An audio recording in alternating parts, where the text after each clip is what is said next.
Hi guys, I'm Savannah, this is Murph.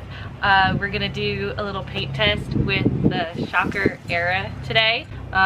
This is nice fragile paint that Murph got from his AC tryouts. No, so this is stuff from a previous video, whenever it was the 30 degrees outside with rejects. This is the first time we shot the Era actually out on the field, and we were using Jesse's. This one is someone else's, so I'm borrowing it for some videos and testing. But this is that. I think it's Formula 13. It's really fragile. You know, at least this batch was. So, you know, breaks definitely. So I put it in the freezer though for about 2 weeks now because I forgot about it, and I've been meaning to do this video for a minute. Out of sight, out of mind. Yeah. So, but yeah, that's kind of what we did. Also wanted to test. Most people that are making content right now are testing it with the O-ring configuration on the Shocker Era in its stock configuration. There's an extra configuration where you can actually move an O-ring on one piece of the bolt back, and it'll actually allow more air through to the bolt and allow it to push forward more, I suppose. And that's for like in really intense conditions, like whenever it's freezing outside. So if it's freezing, how does it shoot frozen paint kind of stuff? So you know, I wanted to do some tests with that and get that content out. You know, the rear configuration is what we'll call it. We'll call it the rear configuration when you put the O-ring back. But with it in its stock configuration, I actually got a bump up to about 10 FPS, which Paintball Ruined My Life did a video, and he said that technically you will get less efficiency with the O-ring in rear configuration. That kind of checks out if you have to turn up the gun to kind of meet that FPS expectation. So that's not a, I don't know if 10 FPS and whatever PSI that is really going to be that big of a deal. So I might want to do a efficiency test with the O-ring and rear config. So there you go. Enjoy the video, and I hope you enjoy watching. Okay, so we are here at DFW Adventure Park on this beautiful day to do the efficiency test on the Era. So here we go.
That's the end of it.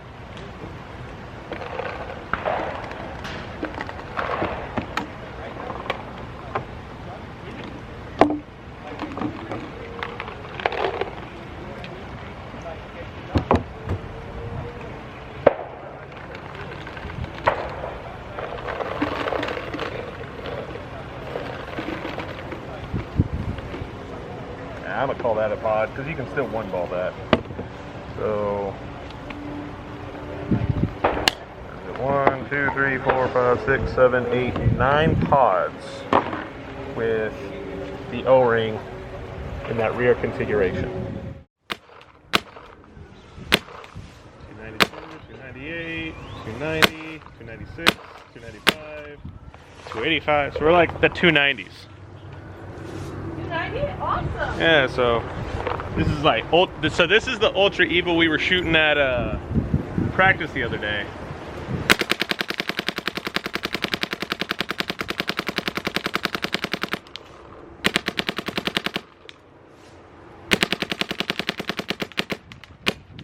You sound like a helicopter. Oh, do I? Will you hand me that, the frozen paint?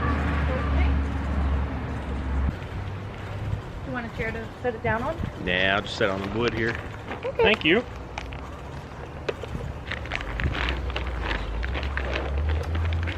So this is the stuff that was given the LV2 issues on that 30-degree day. So I just threw it in the freezer, and it's been in the freezer for like 2 weeks. And that's why it was breaking at like knee height over there.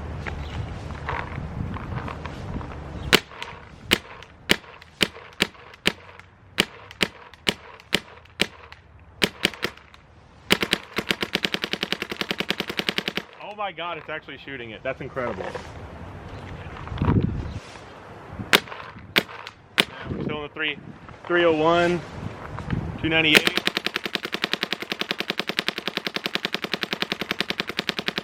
Yo, that's crazy.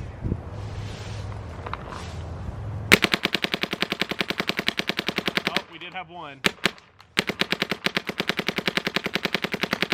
Oh, there's two. That's wild, dude.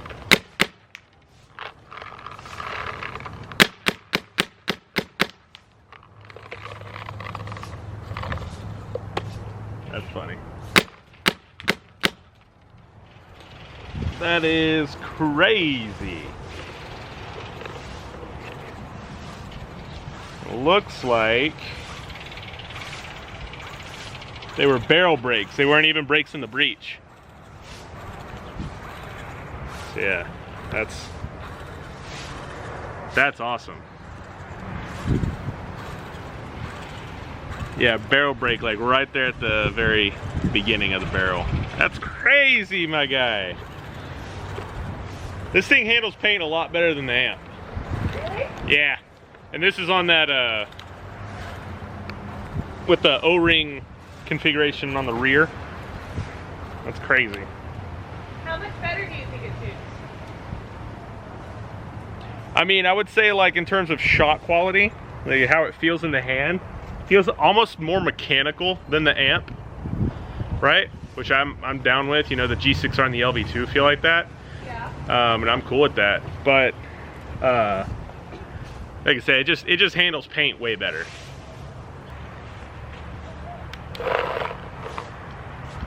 Oh, air.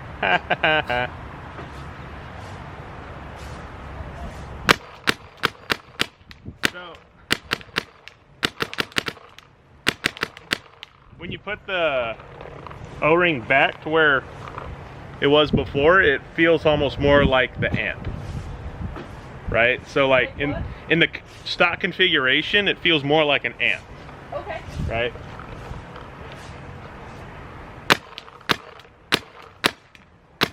A slight increase in FPS. There's also a little older paint from practice. Turn this down.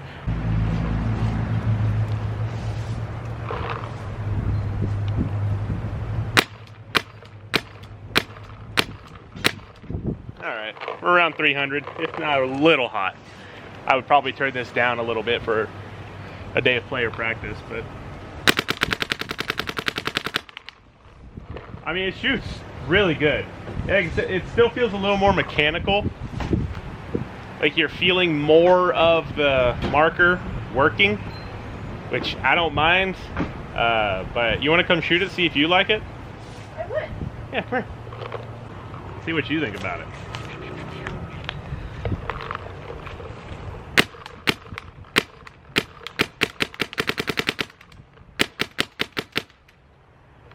I need more paint. You need more paint? Let me grab some. I didn't see that. Okie doke. You realize we have a spare one of these, Which right? one? What? These. You don't have to have that. Oh, do we? We do. Oh, well, I got that at the field though. So it's like, it's just kind of funny. Oh no, I forgot. It's okay. Boop. Mine sticks, so.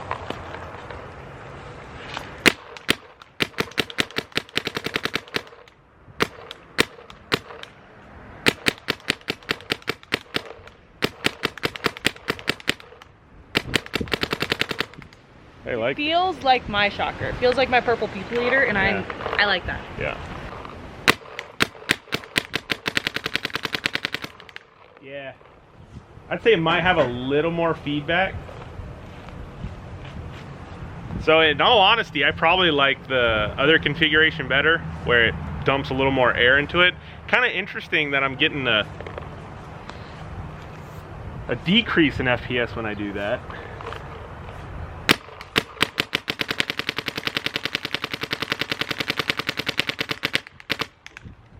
But if I'm getting a decrease of FPS when I do that, and I turn it on, technically it should be a little less efficient. But how much less efficient, I don't know. I don't think you'd really feel much of a difference, but we are out of air. Aww. Yeah. Oh, 245.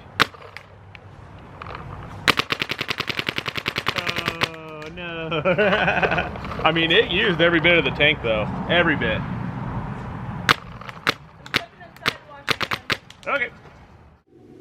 So after the past couple days, what can we conclude when it comes to the Shocker Era? One, I think the claim that this thing has better paint handling than previous iterations is 100% confirmed. I'm incredibly surprised how well it did during the brittle paint test. I did not really expect any gun to be able to handle that paint. So that was really cool to see. The reaction you see in this video is a very genuine reaction. Two, we did some comparisons between the stock configuration and the rear configuration as it pertains to that one O-ring. In terms of shot quality, I would say the stock configuration lends itself more to feeling like an amp, while the rear configuration lends itself more to a more mechanical feeling marker. You can kind of feel it work a little more. That's just kind of my very nitpicky observation. I do not think they are so different in shot quality that you will really notice while out on the field. In terms of efficiency, I do think the claim that Paintball Ruined My Life made does have some validity to it. We did see an increase in FPS to the stock configuration as compared to the rear configuration. So that would naturally lend itself to better efficiency, since you will be able to actually run lower pressures. However, even though our efficiency test did do only 9 pods with the marker in its rear configuration, that is 9 pods at a hot fill to 4,000 PSI. That is nowhere near full for that tank, and I'm fairly confident in saying that this marker could hit anywhere between 10 and 12 pods in the rear configuration with that tank. So in terms of efficiency, I don't think you're losing so much that you're going to be losing points for it. So that's really nice to see. Thank you for watching this video. If you like the video, like it. If you dislike it, dislike it. I couldn't care less either way. If you want to pick up a Shocker Era, feel free to go to evilpb.com to pick it up. And if you have any questions, feel free to let me know. But until then, you guys have a wonderful day.